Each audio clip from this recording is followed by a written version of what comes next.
What's up, guys? Welcome back to the library. Welcome back to the Professor Bourbon podcast. Sitting here talking about our favorite liqueur, the Lord's Brown Water, as we call it, good old Kentucky bourbon. Professor Bourbon, how are you doing tonight? Doing very, very well. Great to see you and the class. The class a little cranky today. We can't figure out why, so we're going to have to be on point. Otherwise, they're going to give us a bad grade. You know, they're going to give us a bad eval, and that might cost us our job. So we always got to give the class exactly what it wants, not what it needs. But, sometimes, didn't Rolling Stones sing something about that? Sometimes you can't get what you want, but you find you get what you need. Something like that. Sounds familiar. I'm doing all right. How about I you? think she needs to have a few more sips of her Blantons over there. She was a little cranky earlier, but we'll get her to come around on after a few sips of some bourbon over there. How can you take our class and not be smiling? I mean, this is the best class on campus. I mean, you get in here, we're going to talk about bourbon, we're going to talk about blending, we're going to talk about laws of bourbon, we're going to talk about Willie Mays, we're going to talk about scouting report. We got all kinds of stuff going on here, and the whole outline's there, and we got a cranky class. So I better not hear any hand raising. I better stay off the cell phones. Put your cell phones down. You better be taking notes. That's all I got to say. She's starting to smile now that we've got up and moving. I think her crankiness is fading away now that she's actually getting into the swing of things. But what do you got in your glass over there tonight? Tonight, I think you and I got the same thing. We're drinking a short barrel from the tap house in, I never remember the town in Georgia. What's the name of that you can remember? Fairburn. And we're drinking from the tap house. We're drinking a bottle of short barrel, and it's what's the 117 proof? Is that right? 117 proof. That is correct. Yes. So shout out to Pre and the tap house. Shout out to Pre and the tap house. Always picking out some great single barrels. Anytime that we've gone in there, they usually have at least 7 to 10 of them over on their special little shelf. And I don't know if we've had a bad one from Pre yet. So huge shout out to Pre. Mine's actually a sample that he gave me. I don't even have a bottle. He just gave me a sample one of the times I was in there. So nice. Those of you that are new to the bourbon community, one of the great things that you can do, and I would highly recommend you do, is go on Amazon and buy a little pack of 12 sample bottles. I think it's about $10. And anytime you get a bottle of something that's a single barrel or something that you think is really good or unique, pour your local store owner a little sample of that. Take it with you next time you're in there.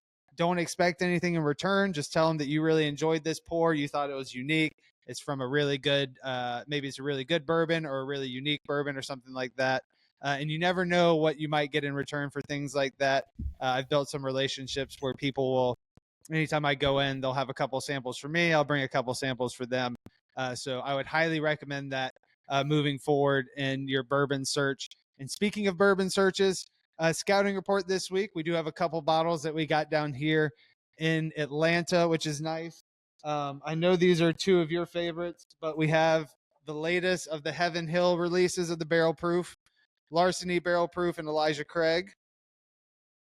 Nice. B524, and I'm really looking forward to this Elijah Craig one because the age statement and the proof on this, 11 years, 2 months, and 130.6 proof, which really gives me memories of that C923. Very similar age statement and a higher proof. So looking forward to trying that one. Hope it has some similar notes. I know we both really enjoyed that C923. I've become a big fan of Elijah Craig Barrel Proof in general. All of the periodic releases, the A, B's, and C's. I know there's up and down, and there's some people out there that claim they get bad, but I don't know. A bad Elijah Craig Barrel Proof is better than most things. So I don't know how to rank that stuff. So it's been I'm really looking forward to coming down to the annex and opening those bottles. So I'm looking forward to that.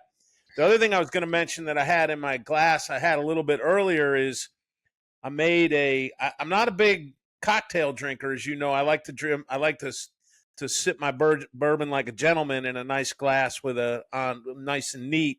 But today I made a Four Roses small batch coffee old fashioned, and that's 2 ounces of the Four Roses small batch, a half an ounce of simple syrup. And what I did today was I made me a bottle of Demerara sugar simple syrup. So I took one of those condiment bottles you can buy at Walmart for like 97 cents, filled it up with Demerara sugar, filled it up with water, and then just kept shaking it until till all of the sugar was saturated, or there's a name for that, suspended.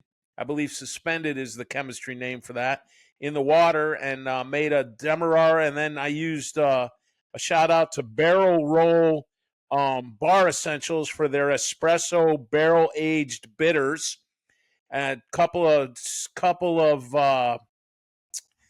dashes of those, 3 dashes of that, and a couple of dashes of Angostura. I never say it right.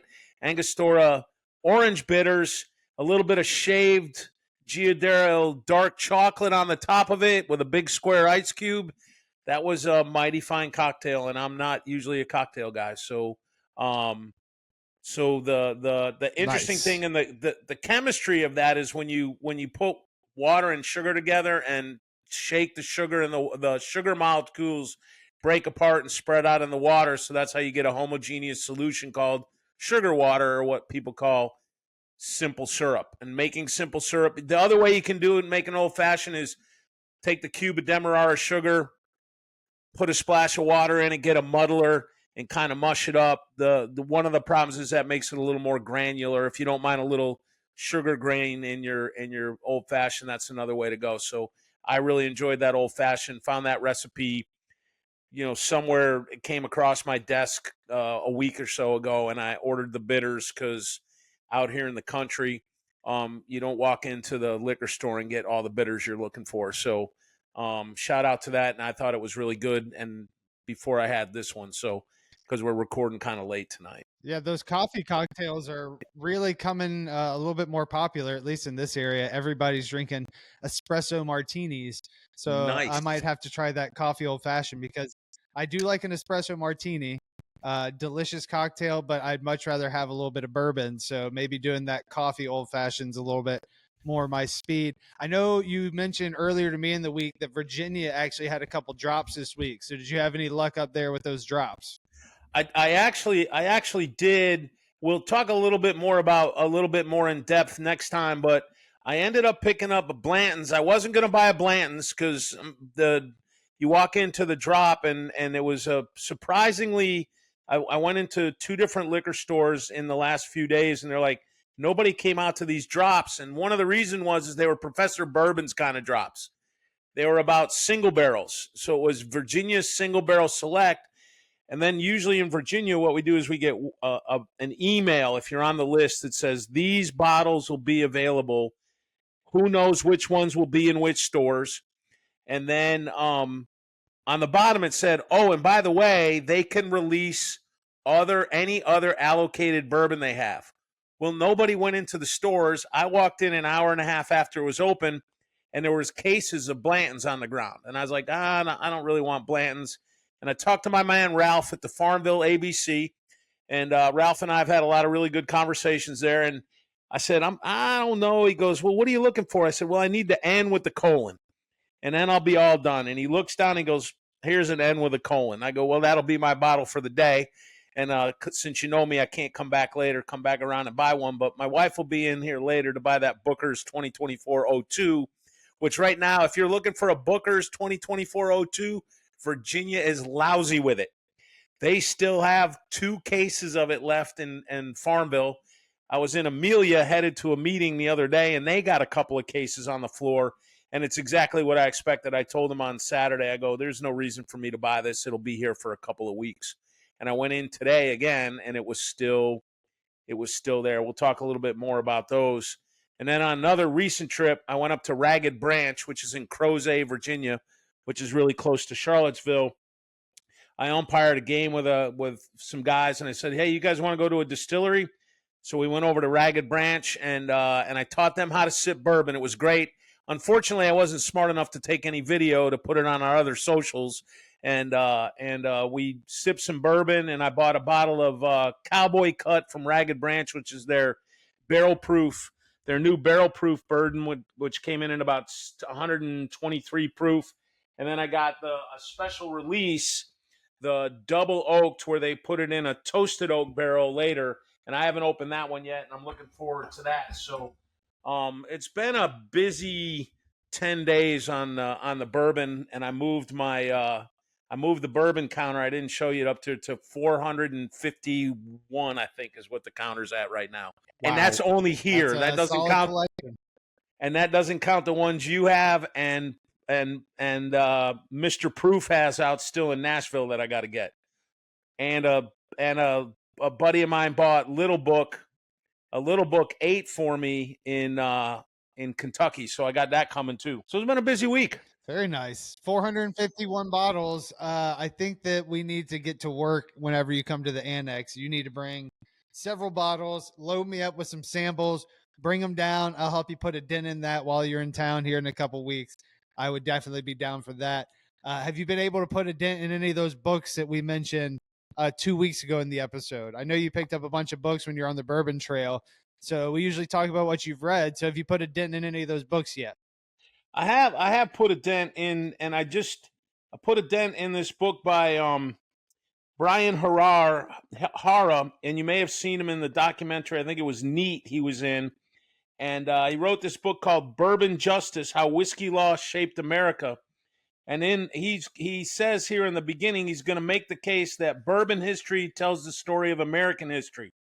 And he says the real history of bourbon is hidden beneath the surface, the foundations of commercial law and its relations to American history as a whole. Indeed, Bourbon Justice tells the history of America through the development of commercial laws.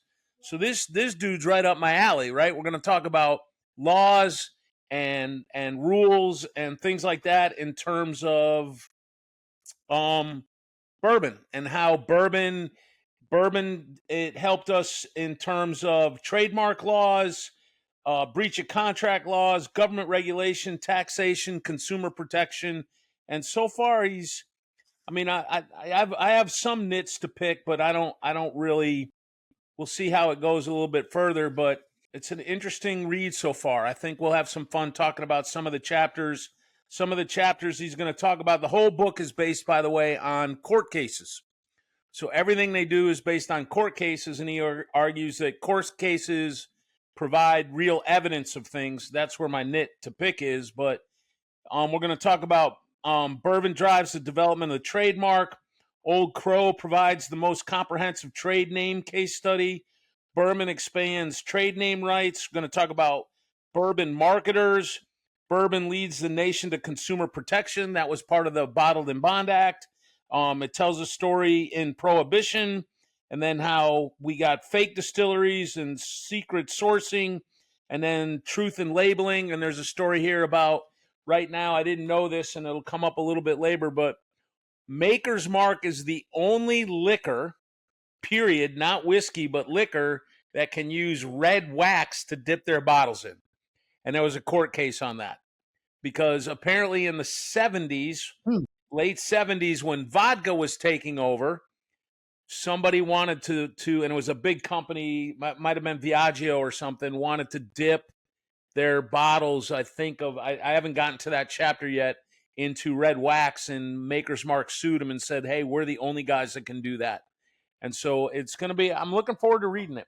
So that's what I've been looking at. Very nice. That'd be a cool episode in the future to do, where we kind of go into some of the influences bourbon's had that are, I guess you could call them like hidden influences, which is what it sounds like this book kind of goes into, with some, shaping the way we do trademark laws and things like that people would probably never assume bourbon had their finger in, and that, helped shape, like you said, trademark laws or whatever it might be.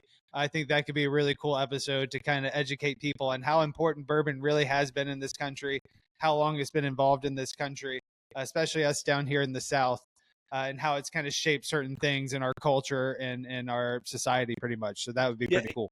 Yeah, and we have talked about, like, remember the first big rebellion was when George Washington, who was a whiskey producer, made sure that his all his troops had whiskey every day if for nothing else, medicinal purposes. Soon as the Revolutionary War ended, the way he decided to pay for it was to tax whiskey.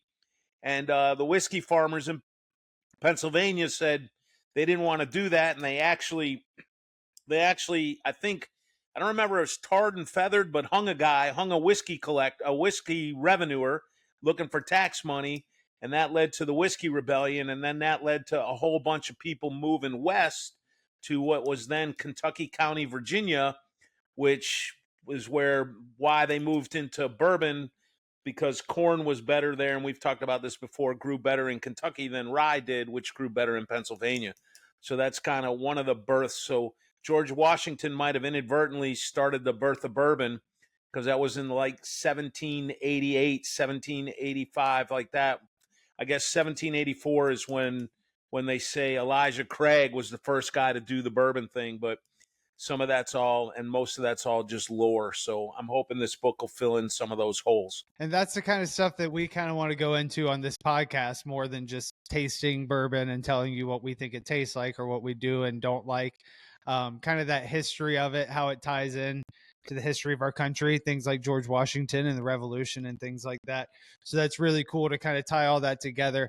Looking forward to some future episodes once you finish with your book and are a little more knowledgeable on the subject. It'd kind of be funny. I don't know if the listeners would like this, but I don't know if you remember a show called Drunk History that they used to do on Comedy Central, and they would get comedians good and toasted, and they'd learn about something in history beforehand. And then once they'd had about 6 cocktails, they'd try to get them to explain it again. And I think it could be kind of a fun idea to have Professor Bourbon have maybe a blind tasting of 4, full ounce and a half samples, and then have him go into some of these history and artifacts of bourbon and see how accurate it remains.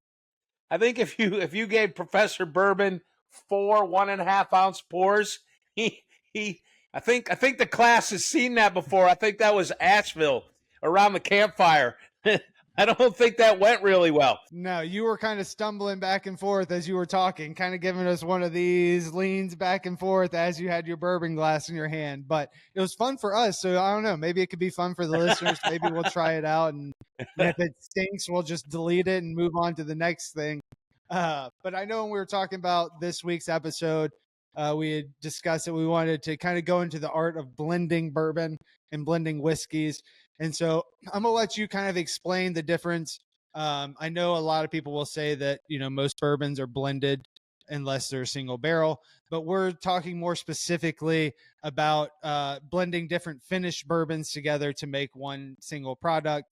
So I'll let you kind of explain how distilleries use blending to their advantage, how it's a good thing, how I guess it could be a bad thing, and just go into a little more detail about the whole process.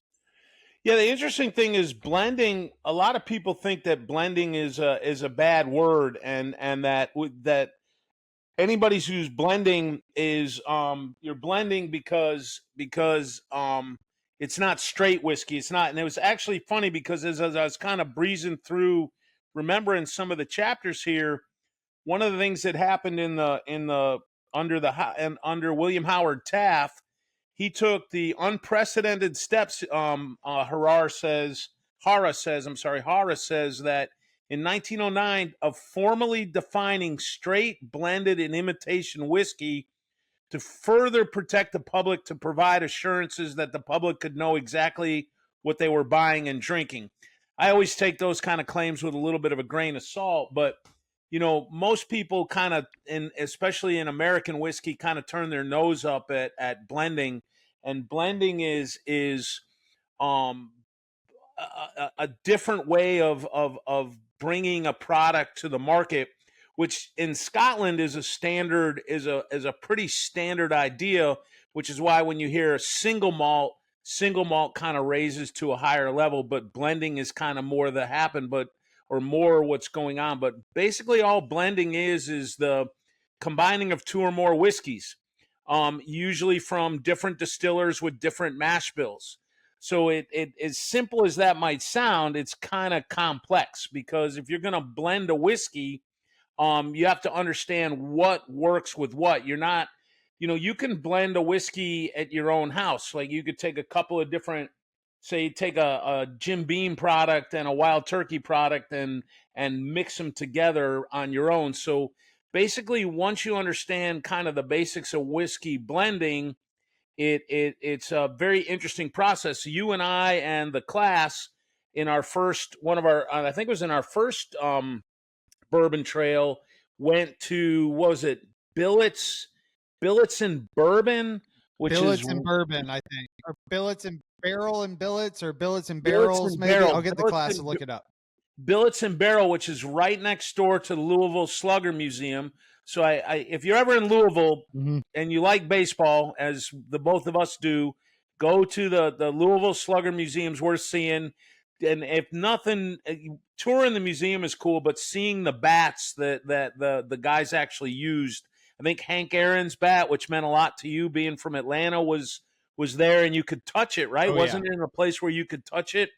And yeah, so I got to hold it. I had to put on white gloves to hold it, but they let me hold it, which was really cool. Which is really pretty cool. And I think Babe Ruth's bats are there, and a bunch of other guys. And then they show you the modern process of the bat. And then I think there's actually, as I recall, there's actually a guy turning bats by hand still in to show you how that worked, which is really cool. And then so right next door, and a billet. I'm trying to remember what billet meant. Is billet the thing that comes off the end of the bat? If somebody somewhere could Google search what the billet on this is the billet the tube that they start with the bat, or is it what gets cut off at the end? I think it's the tube they start with the bat. I think it might be what's held at the end and the thing that they cut off at the end. If that's what sounds right to me, I think it's those two little end pieces that they end up cutting off. I'm going to go with it. Also look that one. I'm going to go with. Here's what I'm going to go with. I'm going to go with it's the part of the bat that they turn to make the bat. So it's the major part, the cylinder that they cut out, and then the guy turns it. That's what I'm going to go with. That's what it looks like is the correct answer. That's it. It's the original piece that it starts from. That's the billet. So right next door, and as you might imagine, Louisville Slugger being in Louisville Slugger and the wood and the oak and all of that has a connection to bourbon, because they're all getting, while they're using ash and bourbon is using oak, there's a connection in terms of that wood there. So right next to there is a place called, as we said, Billets and Barrels, and you can go blend your own whiskey. There's a little blending class there, and they talk about blending, and they have some experimental rapid aging bourbon, and you can make your own blend, and if you like it, you can bottle it. I got one up here somewhere on my shelf. It's kind of backwards up here, called the Library Guy. The class named that one, and you've opened yours. I haven't opened mine yet. What was yours called? The Scout? So mine was called Mayor Select, because the people on the trip like to call me the governor or the mayor, because I like to socialize with people. And actually, when myself and the class got married, our wedding invitations were custom bourbon bottles with bourbon inside. Hold on, let me grab one. And so when we dipped them in a gold wax to send out, this was our wedding invitation. So anybody watching the video, it's kind of cool. So when we were testing it, I actually used our Billets and Barrels to gold dip these. So I have tried it. It is open. We've tried both of ours, but we resealed it when we did our wedding invitations. And so now it just looks so good that I don't know when I'm going to open it up again, but I will soon. Yeah, I haven't opened mine, and I'm afraid to, because I imagine my blending chops are not very good. So basically, mine is basic. Mine is so basic, and the class has such a better one because I was scared to get too crazy. She called hers the Italian wedding because we got married in Italy. But hers is like smoky and has some complexity to it, and it's really. And mine tastes like a 90 proof, like a Buffalo Trace, a sweeter product. So I wish that I had gotten a little bit crazier with it. But yeah, continue on with Billets and Barrels. So the idea of Billets and Barrels is they're arguing, hey, look, we're going back to the origins of bourbon in the 1800s, when what you did was you got a bunch of bourbons together, mixed them together, and sold them, and it very similar to what the Scots did in Scotland. Obviously, where else would the Scots be from? They wouldn't be from Ireland, because then they would be Irish, not Scots. So we'll leave that for the class not to give us crap about. But so whiskey blending is something that's gone on for a long time, and as I said, Scotch is one of the great examples of it. Um, Most of the what's happened is there are some really good blended, and we'll talk a little bit about blended whiskeys here in a second, but some of you probably know some really good blended whiskeys, and I have a whole bunch of them on my shelf here, and I recently I picked up a fistful of bourbon. I was in Massachusetts last year, bought that, and it was pretty good bourbon. There's High West American Prairie's a blend. Um, Old Elk, which is I believe also comes out of Colorado. I think they use some MGP and some other stuff, and maybe some stuff out in New York. They're a blender, and that's really good. Widow Jane, the 10-year bottle is a blended bourbon that blends bourbon from trying to remember, that's from Kentucky, Indiana, and Tennessee. Um, Smooth Ambler, which is out of West Virginia, not too far from where I am, right over the Virginia line. They do a blend which includes I think it's from MGP and in Indiana, which and some other places. Stellan Black. If you haven't had Stellan Black yet, I really urge you to try Stellan Black. Stellan Black is really good, and that's a blend of things from I can't remember where Stellan Black blends from. Pursuit. A shout out to Pursuit, the podcasters at Pursuit Bourbon. I've had their collaboration with Bardstown, which is really, really, really good. Enjoy that a lot. And then Barrel, of course, Barrel Bourbon is one of the big blenders, and I have never had a bad barrel.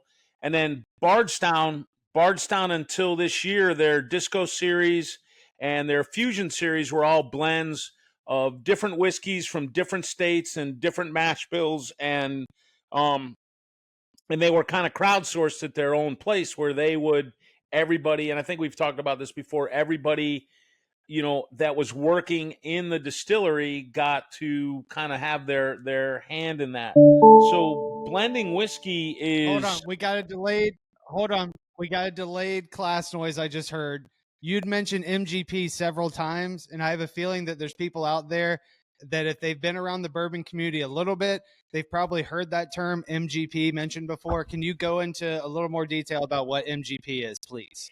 MGP is Midwest Grain Products, and the we know, or at least nobody knows for sure, but the general idea is that the number you hear is that 95% of all bourbon is produced in Kentucky.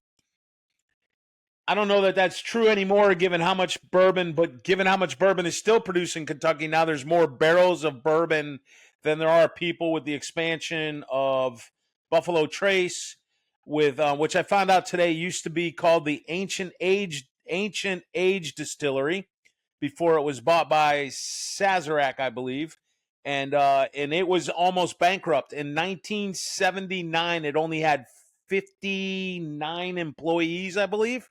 That's a fact from the book I was just reading. Think about that. If you go to Buffalo Trace right now, it is the Disney World or the Six Flags of bourbon. That place is massive. There are people crawling I think there are more than 59 tour guides and people working in the gift shop.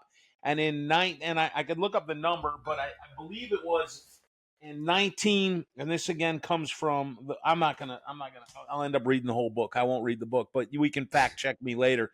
But I think it was 59 employees in 1979. That's how deep that was. I think Blanton's Single Barrel got introduced in 1978, and then and God bless the Japanese, because they saved bourbon, and we've said that before, and now look at the size. I mean, they just built. I think they have over. I mean, the number of barrels they have. They went from 1 million to 2 million, and when you're at their in Buffalo Trace, they'll show you the number.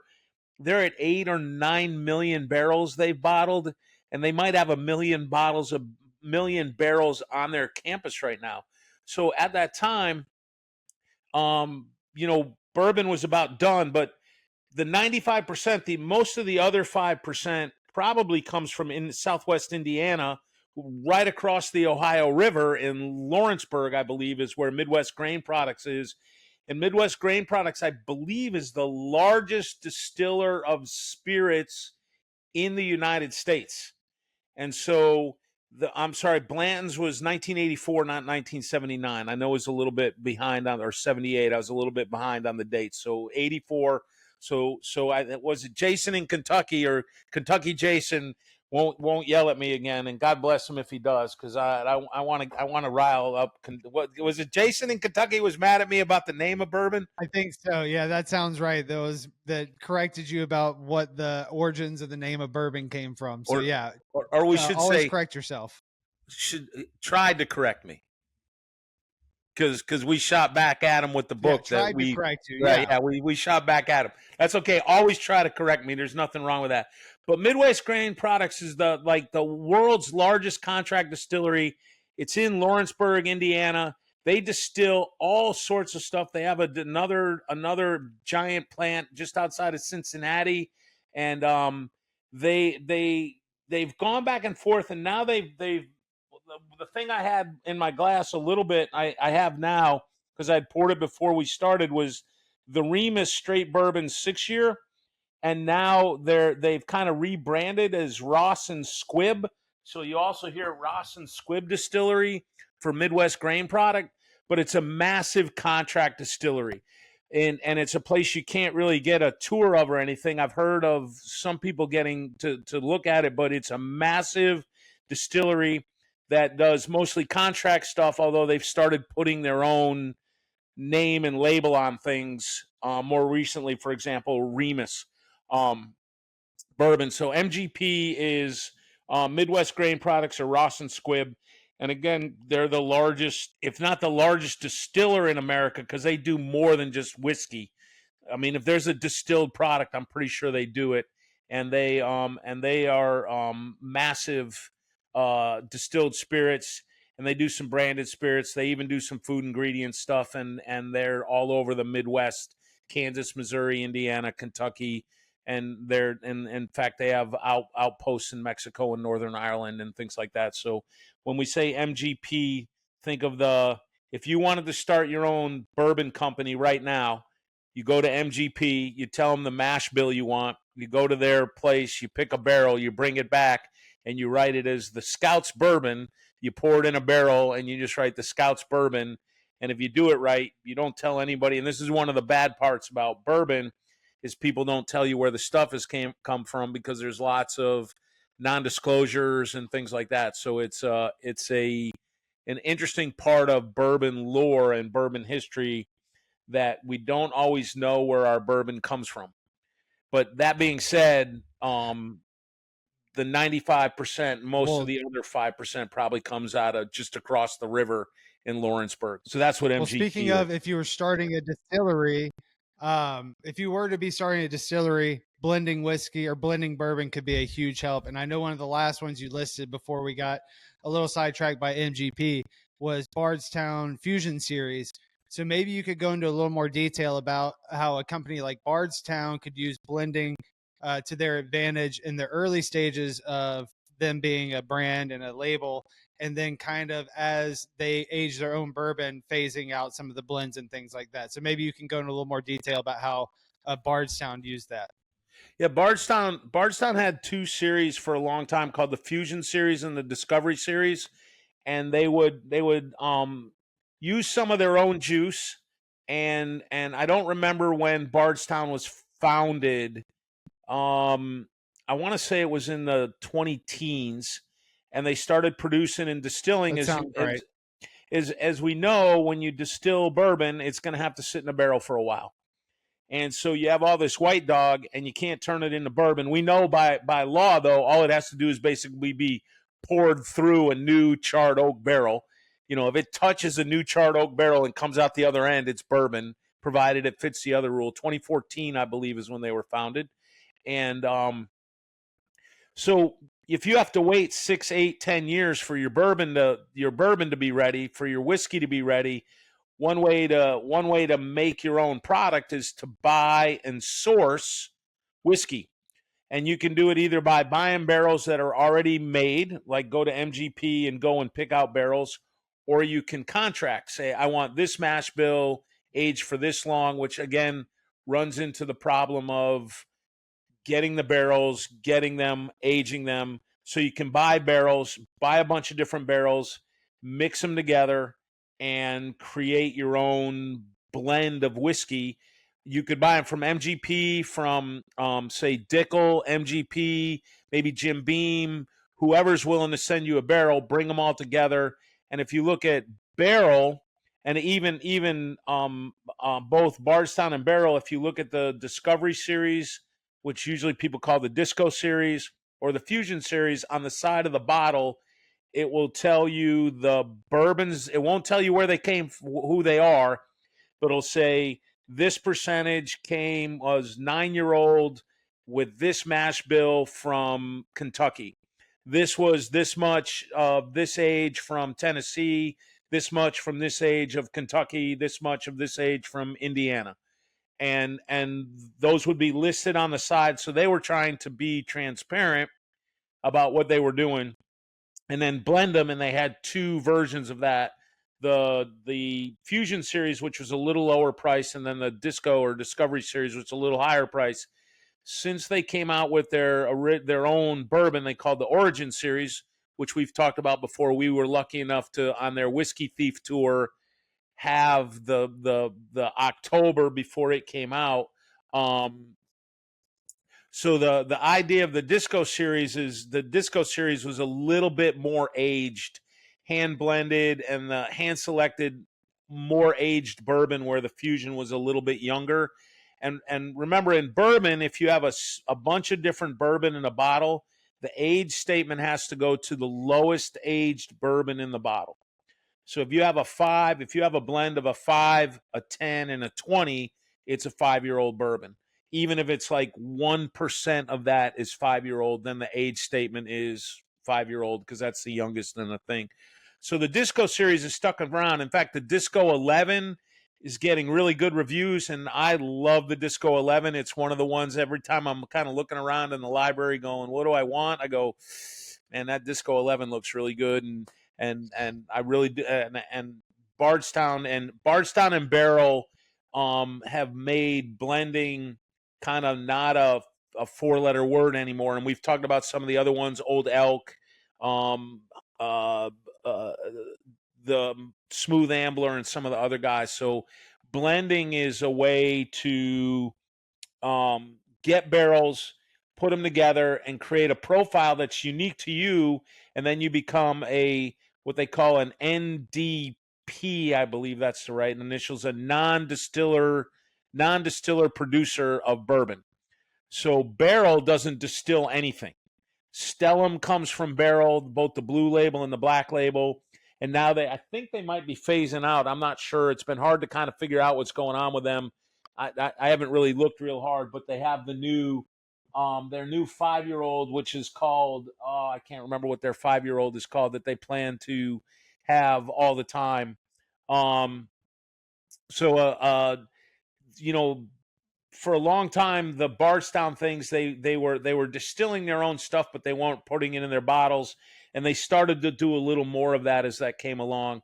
Whereas Barrel doesn't distill anything that they do. It's all they buy source barrels, blend them, and sell them. So blending is a wonderful way to make really good bourbon from other distillers' products. And look, you could do this shit at home if you want. I mean, if you really wanted to, you find a couple of mash bills that you like, get a measuring glass, a dropper, some pen and paper, at least a couple of whiskeys, choose a couple of profiles that work together. I wouldn't advocate like getting a Lafroig and a caramely bourbon, like a deep dark bourbon like an Elijah Craig, and mixing a Lafroig smoky bourbon with a Lafroig smoky Scotch with that. But I mean, you could mix a Scotch and a bourbon. You may very well like it. I don't know that I'd go smoky with caramel, but That'd be weird, but I mean, you could try. But find a couple of things that you like, find a couple of blends that you like, you know, measure them out, choose a flavor profile you like, select a base whiskey. What do you want to work with? Measure and pour, add some other whiskey, kind of taste it, little sit, stir it, taste it, adjust, and keep doing it and make sure you write down what you want. And when you're done, create your own damn blend. And some people do similar to that in an infinity bottle, right? There are people when there's not enough pour at the end of a bottle, dump it into an infinity bottle and just keep dumping their when they get to the bottom of a bottle, there's not quite enough left for a pour, get a decanter, just pour this stuff in there and make an infinity bottle. I would caution against an infinity bottle if you're going to start mixing stuff that doesn't really go together, but that's one way to go. So blending is a fun way for you to try your own hand at it too. And we've done one before. I know personally, myself and PB did one that was you can get online in certain groups, Facebook groups, or certain Reddit posts. You can find people that have actually blended bourbons together that try to taste as similar, like mash bills, age statements, and stuff like that. That will get you things like the one we did was basically a mock version of the E.H. Taylor 4-grain, which is an extremely rare bottle to find. If you do find it, it's usually going to be $2,000 plus secondary, things like that. And so what we did is me and Professor Bourbon found a recipe online. I don't have mine. He has his up there. We finished mine, but I believe it's something like 60% Weller Special Reserve, 38% Old Granddad 114, and 2% Eagle Rare. Is that right? Yep. So this is I don't know if it's too shiny to see, but there it is right there. I think the light is glaring a little bit, but yeah, it's poor man's E.H. Taylor 4-grain. Weller Special Reserve 60%, OGD 38%, and Eagle Rare 2%. And this was bottle's about a year old, and you can see I've had a little of it. Something I'll have to put on the side. The other thing we've made is poor man's Pappy, right? Which is it, and it's you start with two of the Weller. You just take two of the Wellers. Is it It's Special I Reserve and believe it's Antique? Weller Antique and Special Reserve, I think. Like Antique 60, and Special Reserve, I think. 60-40 or something like that. 60 Weller Oh Antique. no, and 40. it's yes, it's the Weller 12 and the Weller Antique are the two that you add together to get your poor man Pappy. So it's 60-year-old Weller 107 and 40% Weller 12-year. Yeah, that's correct. And these a lot of people have posted these, and you're gonna get people that trash talk it and just be like, "That's crazy. It doesn't taste anything like it." You have to have the real thing. But a lot of these you'll read, and people that have had both will try it, and it's like that's a really similar flavor profile to something that you're probably never gonna get your hands on, like certain Pappy releases or the E.H. Taylor releases, like the Tornado Batch, 4-grain, 18-year, and things like that. So if you see one and you have it sitting around, what I would encourage you to do, me and Professor Bourbon, we did ours in 375s. So half a bottle, you can even get smaller than that. And you could blend, just do the math, put in milliliters or whatever and figure out what the ratios are supposed to be and make it in a smaller container. Blend those whiskeys together and taste it yourself.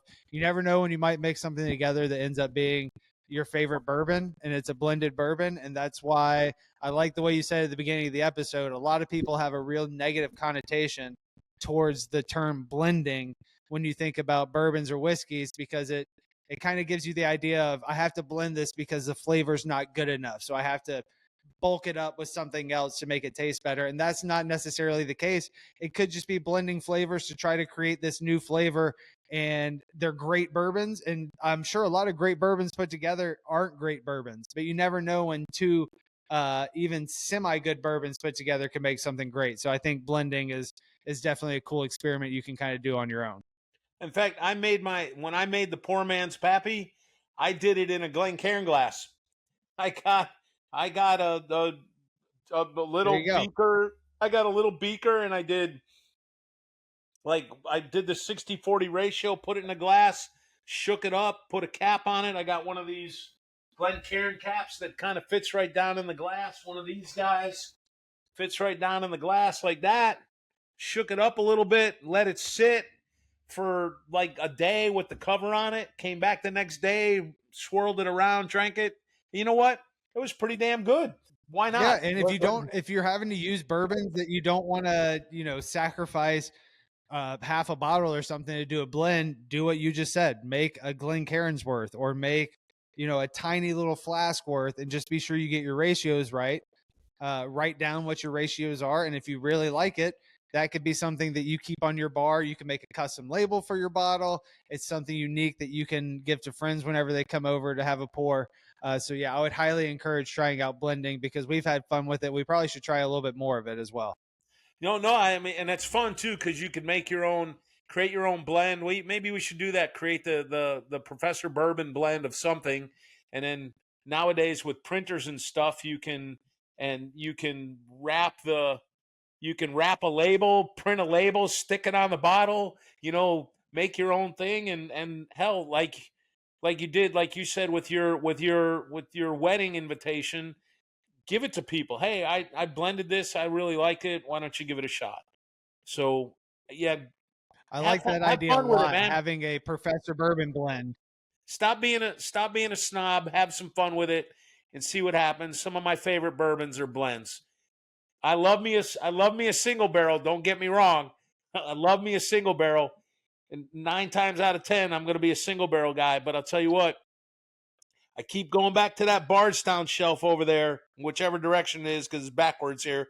I keep going back to that Bardstown shelf, and every time I see a new Bardstown, I buy a new Bardstown, and they are master blenders. It's the same thing with barrel. I see a barrel, I buy a barrel. So enough about blending. Yeah, there's Scott, enough. I was gonna say there's enough bourbon snobs out there that I think we can be the people that are having fun with bourbon, trying to do things a little bit different. Let's blend a little bit of bourbon. Let's do things a little more unconventional, and stick it to those bourbon Karens and people like that are just gonna talk trash to talk trash. Go out there and have some fun with bourbon. I like it.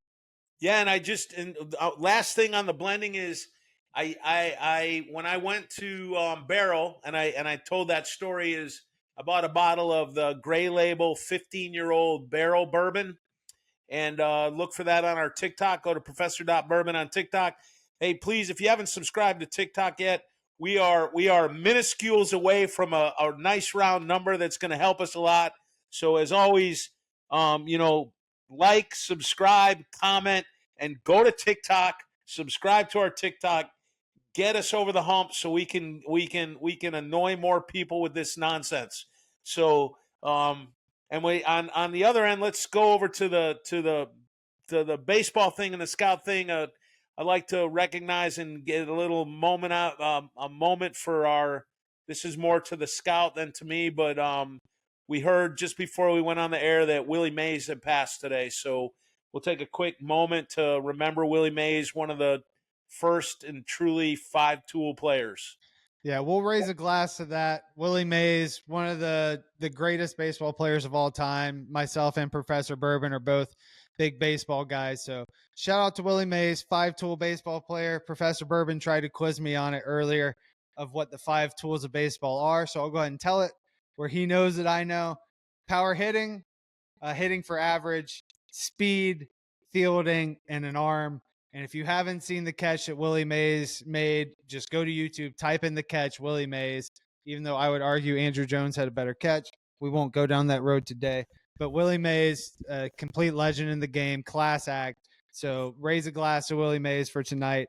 But another great episode. Always happy to be with you, Professor Bourbon. And as he said, say hey, because he was the say hey kid. Do Say you know hey. where the catch was made? By the way, I'm gonna go with Ebbets Field. nope. It was made in the Polo Grounds.